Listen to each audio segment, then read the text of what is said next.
Hey everybody, it is the Trout, aka Rick Troutman, and welcome to the Trout Show. Thank you so much for stopping by. Today's episode features three sisters out of LA that started playing in a band back when they were really young. They said they wanted to get to the music scene and try to make their message of their own music heard by everybody. There's only one problem though. None of them knew how to play an instrument. So they decided, well, okay, we've got to learn how to play instruments before we can start recording, right? And start playing out. So they all took an instrument, a guitar, a bass, and a drum, and decided that's what they were going to do from that point on.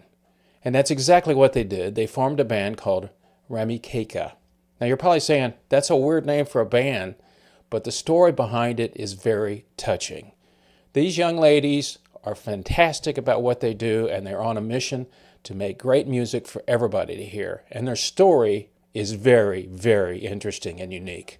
So sit back and watch or enjoy this episode with three young ladies out of LA called Ramekega. That's next on The Trout Show.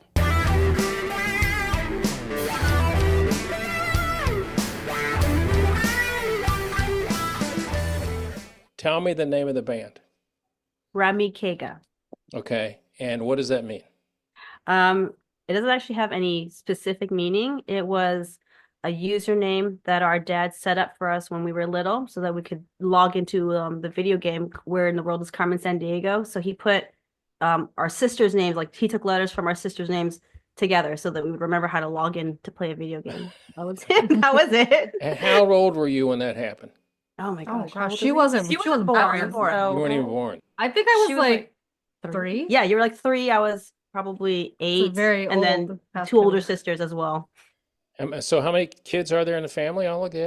5 girls. Five of We all are the three girls. youngest ones. Did Yeah, your we're the dad three ever? youngest. Did your dad ever go? I keep making the same mistake over and over. When I get a boy? No, but he's just like, He's like, why girls do are so hard to raise. Because he grew up with brothers, so he was. And what's the age difference between the oldest to the youngest? 8 between us? No, Okay. 5 between you. I'm sorry, Five, wow. sorry, 5 between us, and and then then 8 between me and then her. between these two, because Okay. I'm older her, then she's the youngest. And the eldest to her is about 16 years. Yeah. Oh so- wow. How old were you? And I read the information you sent me, which is fine, and I appreciate that. How old were you when you started?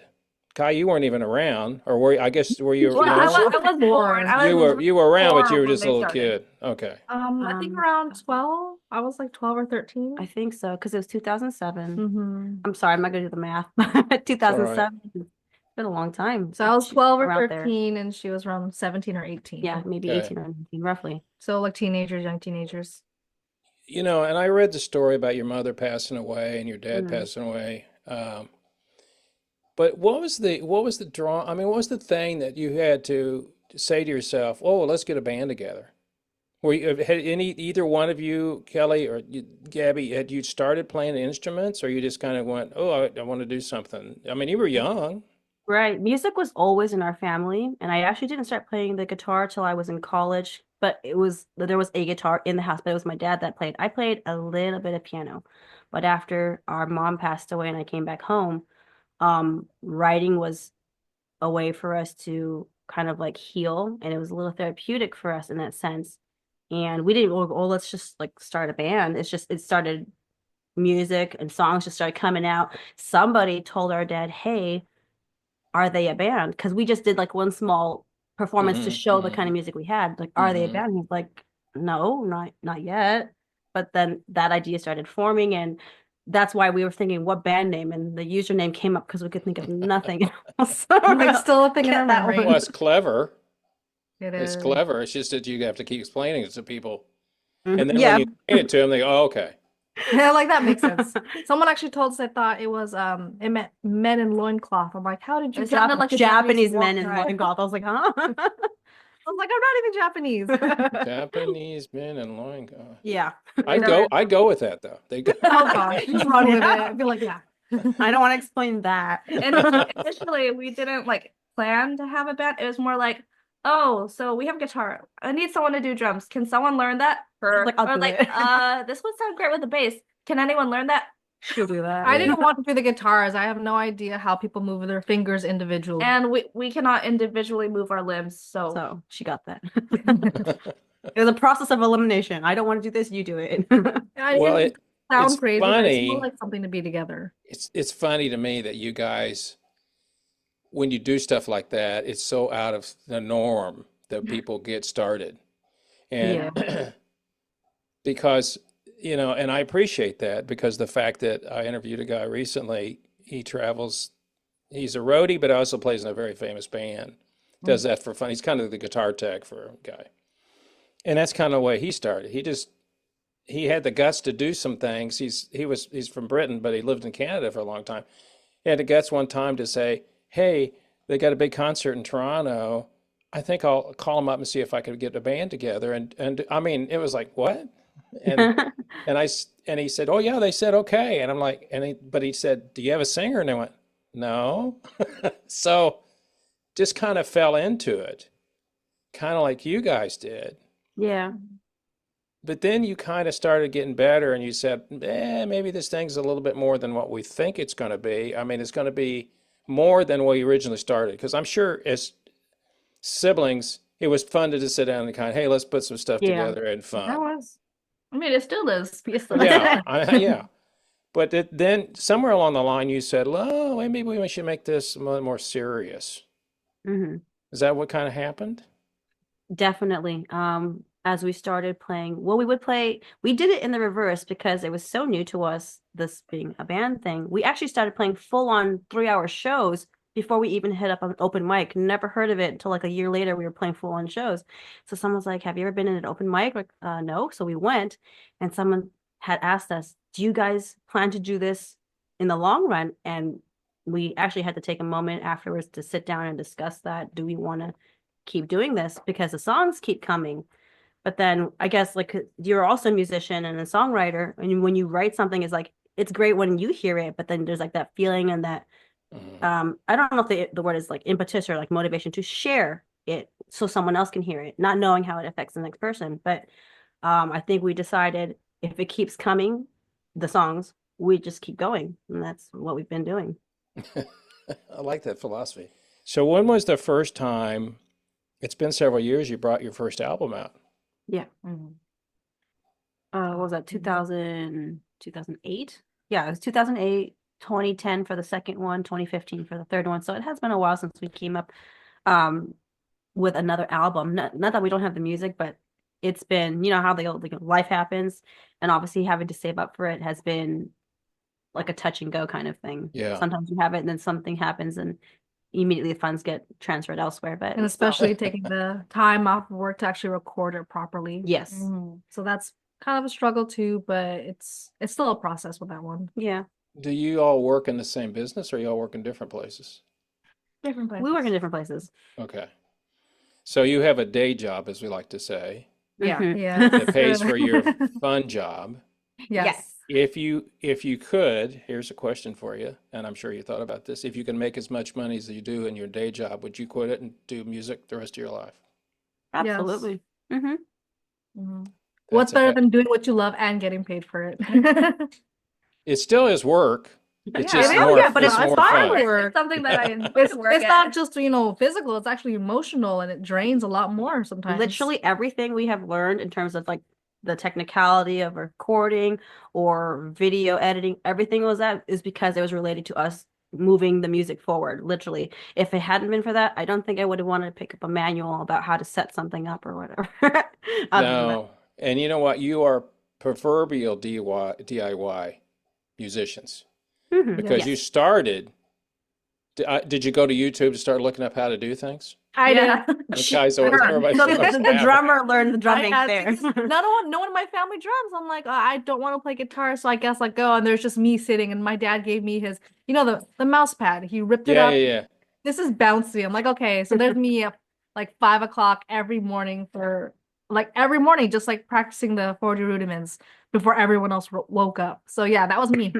YouTube. So Gabby, who is, you said, oh man, this is the person I want to be like when I become a drummer, or That's hard because like I still have. well, give me like 3 names of drummers Oh, that influenced you. Okay, so I do like drummer. Surprisingly, not a lot of people know, but I do like Carole King when she actually played it. Karen Carpenter. Sorry, Karen Carpenter, because like I had never knew when I was younger, but when I saw her, I really loved Karen Carpenter. I like Joe Morello, and I can't help it, Sheila E. inspires. Yeah, those are all good people. And Ringo Starr. And Ringo, but Sheila E. in heels. She played does high play. notes. She does play. She can do And stilettos. stilettos. She can do heels too. She can do it too. I did it just to prove to myself that I could. What about you, Kai? Who is your bass person that you said, "Oh, I got to listen to this person"? Who influenced you? Initially, when we first started, I didn't have any influences that I looked towards. It's like, oh, we need a bassist. It's like, okay, I'll take it. That's so funny. Like her, I did look up some YouTube videos or like just some technique videos, like, oh, maybe I'll try that and incorporate it in a song. Sometimes it worked out, a lot of times it didn't. One I do like listening to, and I actually met him in person. Very nice man, Victor Wooten. Oh, great guy. I Yeah. never have had the pleasure of meeting him, but he's a phenomenal player. I saw him play live maybe 3 times, and then the technique of how he does stuff, like I tried to learn it and incorporate, but it's very difficult. Well, he's one of those, because when he played with Bela Fleck for so many years, Yeah. that's where I saw him. And he would do this weird, he was slapping too. I think he was doing We some saw it slap. live. Yeah. Yeah. Oh, did you? Yeah. And he's just, well, Bela's not this, I mean, he's playing electric banjo for God's sake. So it's kind of like, the same thing. Victor, yeah, that's a pretty good person. Well, then Kelly, you're the singer, Yeah. and you said, Yeah. Okay, let me So like- let me tell you why I'm the singer, the lead singer. I like rhythm guitar. I'm not a lead guitarist, and it's too clinical, too technical. and you play do you play like a Gibson 335 or what do you play No, now? it looks like a Gibson, but it's actually it's an Ibanez. It's an Okay. Core series. But it's a semi-hollow body, right? It's Yes. like, okay. To All right. fashion after George Benson's Gibson. Ah, there we go. So for me, it wasn't so much more like, I mean, singers, I'll get to that part, but for me, I loved the rhythm guitar, and I didn't have a Mhm. specific person to look up to in that way. It was the songs that I liked where I heard the rhythm that I was like, I want to try copy that. So like Tin Man, America, or Mhm. all of the Motown stuff, their funk and groove of the way they're Mhm. playing, I would listen to it over and over again. I would slow it down and I would just memorize it and then get it to a point where I can keep my hand going and then sing. I love a lot of singers. I love a lot of singers, and a lot of it's from the 60s and the 70s era, some of it from the 80s, but I like it. Did your parents listen to that stuff? Yeah, Yes. absolutely. They Wow. listen. So we grew up on classical music, 1940s, like Gershwin and Cole Porter, and then Mm. also our parents' music. And we also like listening to some contemporary stuff. So it's all over the place, even if it's from another country. If it's good music, it's good music. So What kind of music do you play? What's your style? What do you tell them? we tell them, just like for the set part, we tell them it's pop, rock, alternative, Jazz. and a little jazz. So a But little like bit of everything. a little little bit of bit. everything. We don't do Not ska, everything. not screamo, Or No, metal. not ska. metal. So Well, I expect metal out of you guys. Maybe a little bit. Yeah, I can't imagine you playing a wah-wah pedal and doing, you know. All three of Only us when I'm banging our angry. head. Only when I'm angry. So- Only alone in my room. all right, so here's the question then. You impressed a contact we both know a long time ago, and I kind of understand part of it. What is holding you back from going to the next step? Good question. I don't know if I'd say so much as holding us back, but priorities. I mean, our priority is music is a priority, but then there's also stuff that vie for it as well that becomes Yeah. more immediate. So again, like when you have that life happens and you didn't really Yeah. plan for it, it's something that you have to really attend to at the moment. And it's been a struggle. It's been so ever since 2007, it has been a struggle to get it to what others have called the next level. So we've had to come to this part where if are we okay if it, if we want to reach for it this far, or keep going this way, what are we willing to, what resources are we willing to pull towards to get that done? And even if we have that ready, something happens, it's more immediate. And it's not an excuse, but it's like some things along the way have happened where it didn't allow us to go further.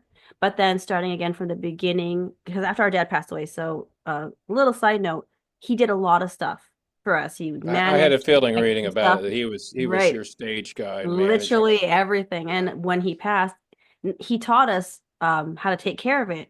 So after he passed, we had to take it up and kind of relearn what he had learned and go from there. So again, it was like we felt like we were starting from ground zero in that sense, but it wasn't so much ground zero where it's like we can't do it. We can do it, but now it just might be much slower than we had hoped. But we're still like we still get out there, we still play when we can. We still write music, and I think right now for us, our term of success is to continue to go and to stay together doing it, no matter at what level of success it happens to achieve. As long as we can get that music out there and share it with those that actually need to hear it, then we're fine. It doesn't need to be millions and millions of people. It just needs to be, I think, the people that need to hear it, but we don't know who they are yet until we get it out there. Yeah, I understand. It's like fishing in a lake, in a big lake. And you're like, I don't even know what lure to use. I got one lure. This is the lure I use. And hopefully, did I that hope fish you grab like it? I think that fish stopped. We had opportunities to join major labels. We had been approached before by Sony and another one from Warner. It's just that when we got into the room, like off the bat, the first thing they wanted to do was not Mini skirts. mini skirts. I'm Cut a your drummer. hair. All of our hair had to be cut here. All of us had to wear mini skirts. And they wanted what, 50% of everything? 50, they wanted 51% of all the 51%. copyright. And then the next thing they wanted to do was to remove our dad from the picture, which for us, we're like, if the first thing you mention is that, it's a no. Oh, like that was always a thing. Mini skirts, cut your hair, Yeah, something or other. leave your dad, take half of everything. And then they would It's like- approach me saying, "Would you ever think of a solo career?" And it's like immediate shutdown with me, or the contracts they would give us. I like reading, so I'll spend hours or days, if necessary, reading every single line. Fine And I print. would find that quote clause in perpetuity, and I'd like hand it back. No, Yeah. thank you. Like we don't want that. You know, I'm admire that. I admire that tremendously because I've known people. I mean, people sell their soul to get in the industry and do anything they want to do it.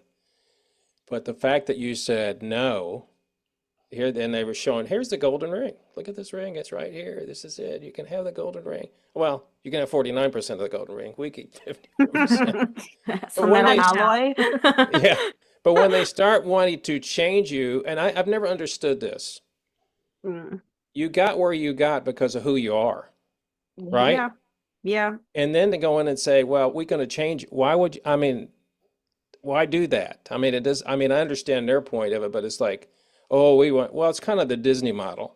We'll get them when Totally they're 12 or understand. 13, and then, and then you make them change them into something. And when they get old enough to tell us we're too old, then you do whatever you want to. Which is why we would like when they would say stuff like that, this has to change. This is what's hot right now. This is what's trending. You got to try to fit this. This is your window. You miss this opportunity. Da da da da da. For us, it was because of the music we grew up with that has lasted for so long. Like, for instance, Todd Rundgren. Hmm. I see Todd Rundgren in old videos and I get the look, but I just close my eyes and it's forgivable. But then, or ELO, the way you dress sometimes, but like the music, it's the music. And if that kind of music that we put out, no matter what our appearance is, if it could last generations, that's what we're going for. So whether they wanted to change, the part was, yeah, they wanted to change a look, which we weren't, but they also wanted us to change how we did the music. They wanted said us to be only one write this genre. way. I'm like, One genre. They Either be wanted rock us or to pop. change how we played. They wanted to produce in certain styles that we didn't really connect Yeah. with. We played a jazz song, and one of the producers walked up to me. He's like, "I love this song, but when you play this, I want to see more passion. I want to see your sweat coming off." I was like, "In jazz?" I was like, what? Or someone's like, this song could be like a really heavy metal rock song. You guys have the hair to do it. And I'm like, well, someone can cover the song maybe and do it that way, but this is our version of it. There And was someone who suggested to her, like, you gotta sing like it's all in your face, like nasally. So please show me what you're talking about. But it was different because do you know Rascal Flatts? Hmm. We have this song every day. So the original writer is Alyssa Moreno, and then our dad had put on a production where he would invite artists to come play, and Alyssa Moreno was invited.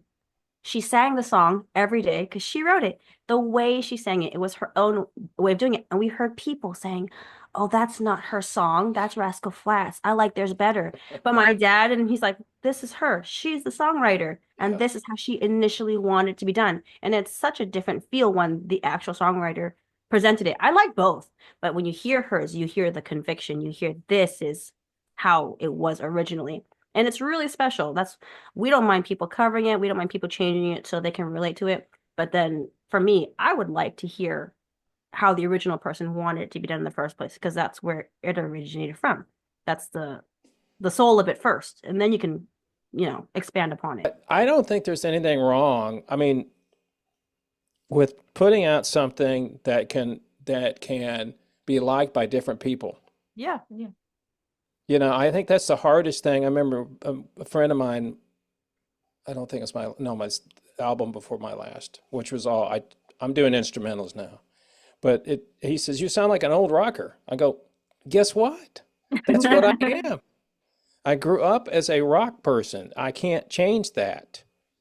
So now when I listen to my albums, I go, is there any continuity here? Who cares? I mean, who cares? I mean, if you like one song, it's okay. But I mean, the fact that it's sad, and I can see that probably affected you guys a lot, where you were approached by people like that, and then you probably sat back and went, I don't know if this is what we want to do. We want to do it, but do we have to work with people like that? Exactly. I've said that we so many want to do it. I don't want to do it with you. that was the only. But that I was- believe there's people out there that you could work with that do that work with them. Absolutely. I haven't that met them yet. they're there. You just got to find them. Mhm. And that's not the easiest thing to do, because there's, like I said earlier, there's so many people dropping music. It's been, oh my gosh, a couple of years now, a couple of very big wheels in Nashville. They came in they were doing something here in Dallas, and I met with them for lunch. And one of them owned a big PR firm, and the other one was the president CEO of a very big label out of Nashville. They were probably late 50s, maybe. And I said to him, what's the difference now? Is it harder or easy to get in the music industry now than it is 20, 30 years ago? They all said it's harder, Yeah, it's way harder. because there's so many people putting stuff out that it's hard to try to pull out what people want to listen to. It's the algorithm. And now it's all computerized as well. Yeah. Well, I'm fortunate, excuse me, that what I do is if you look at my people, I've interviewed famous people, but I've interviewed a lot of independent artists that I think that are going to be, that I like. I'm doing one this week coming up. It's out of Austin, that I just really saw. He showed up on my algorithm. I think it was on Instagram. And his voice was like, oh my God, this is great. I love this guy. And does anybody know him that much? No, but I don't care. Because if I could give them an avenue, just like you ladies, an avenue for people to hear your story, and go, I think I'll go listen to them. And they go, wait, which one did you want to listen to? Jazz, the rock, the pop? I don't know, just listen. So where do you go? I mean, what do you want to do? I mean, I understand the hesitation, because John Lennon said what you said earlier, and that is, life happens to you when you're making plans. That was one of his great lines that he always came up with, which is, you've said many times, Kelly, life is what happens to you when you're making plans. Do you want to, I know this is a stupid question. I know you want to do it, but have you ever soul searched yourself and said, what's really holding us back? You don't have to answer me, but I mean, have you just sat back and go, okay, are we just going to continue to play what we're doing and we be happy with that? Or do we want to go to the next step? I had thought, if it came to that part, what do I have to give up just to do this? And I have weighed that option. A lot of times it wasn't something I'm willing to do by myself. So altogether, we would obviously discuss that. And again, when life happens, something changes to that, and that factors into it. Is that also something you want to give up at the same time? And we've gone by and continued with almost nothing. So that's one thing. But then to have it all given, I think the best example I could put is when you mentioned fear of success. When someone gives us something of high value, I feel more like, thank you, but it's the responsibility of it. Taking that. But that's where we are right now. But definitely we are slowly working to the part where we are putting ourselves more out there. We never used to, and I still have this ick when we self-promote. I don't mind talking about our shows. We do this, we do Sure. that, but like Yeah. how they'll say, "Oh, you got to put this and do it this many times." It's a struggle because we were never really raised to have that focus on us. It was always outwardly, what can you do for someone else kind of thing. So that's a process for us. I can't even take a proper selfie. Really? I can't. It looks ridiculous. It's like on my face. It's like a smile or a Google. I gotta tell you real quick. I was invited to a recording institute thing happened here. It's all the Grammy nominees in Texas. I was invited to it about a month ago. And they had 3 different performers. A friend invited me. So all these people are there. There wasn't anybody famous. If there was, I didn't know who they were. And I really liked this one lady that performed. She recorded a lot of stuff, but then she played keyboards and she added she was looping a lot of stuff and playing guitar and all that. So I liked what she did. So I kept telling a friend of mine who was with me, a guitarist, I said, I need to ask her if she'll be on my show. So he goes, well, there she is. I walk over and there's a guy probably a little bit younger than me. He says, hey, can I get a selfie? And he's, and I said, dude, give it to her. She's like 20 something. And she knew, I mean, it was like that. It was so funny because it's like, with me, it's like, I don't do very well. Here, you're 20. You do it so we can get it done. I give it to my granddaughter. Here, take my selfie with me. But what I see in you guys, and it's funny because the fact that I understand everything you're saying, I get it. And now, so from a personal level, are any of you married? Do you have any children? Going to I'm going to be. be She's this going year. to be. Oh, wow. Congratulations. So life happens. Well, that's a tough gig. I mean, if you start becoming a traveling band and all that stuff, you have a family. Yeah. Mm-hmm. Most of the people I know, most of them are single. The big names, a lot of them are single. They just, they may have, some of them do keep their wives with them or spouses with them. So tell me about the scene out there is trying to get gigs. The last time I talked to somebody, they said it was stupid how hard it was to get gigs. Oh, It's not that. well, It is. I mean, it's still if you're talking about the scene out here in LA to get gigs, it's I mean, still. you're in a band and you're trying to Mhm. get gigs just to get yourself out there. Yeah. How hard is it? sometimes it's hard because like if it's not a bar, it's like a really, really far festival that's not actually promoted, Hmm. or if it's Hmm. like Or it's they want a certain type of music where we have in a bigger expanse, like you Yeah. don't quite fit with the sound and the vibe of the place. There's that. But the ones that we do get, we've worked with in the past, they love the kind of songs we do anyway. So we'll get those gigs. And we weigh the options of whether we do free ones or not free ones. At That's this what I was point, going we're to like, ask you. yeah, I was like at this point, I just kind of want to play because we also do paid ones. Getting those is not as easy. It never has been. We don't like the pay to play option. I don't know why I'm paying you for me giving you entertainment. me. Yeah, and I understood it's pretty I'm common. That's pretty burn my common out luggage. there. Yeah, that's been pretty hard, common. especially when we would play in LA. Actually, a funny story, the Roxy theater. Mhm. At one time they were looking for bands to play, so we said, okay, well, we'll submit our names and see. And then they said, well, it's a pay to play. And they said, oh, but we don't do pay to play. And they were 2 weeks out from having a show and they were missing an act. So we told them we don't want to do pay to play. So they said, okay, fine, you don't have to do pay to play, but are you gonna take this date? So we took the date, and tickets. we did sell tickets, but not that we had to, pay it to play or whatever. Yeah. People who came, they just came because they heard, and they liked it so much they asked for us twice back, 2 more times, and still on the no pay to play option. But the third one, we just the drive, the drive in the parking was too much, so we let a friend. So how a long friend does it take you to get to Roxy? An hour? How far is it? An hour, maybe like an hour and 20 On with good traffic. traffic. Well, and I know LA traffic, so it's not how far it is. How long does it take you to get there? Right. Yeah. Yeah. Time. It takes about like An hour. hour and a half. Yeah. And we don't mind traveling. It's just like it has to be, is it worth it after all the logistics? We love playing live more than anything. So for us it's what do we got to do this? And booking isn't so much a hard thing right now. Everyone is struggling for the live shows, but there are openings that we have, and then people that we've worked with in the past that are continuing to work with us, which we really appreciate and we're grateful for that.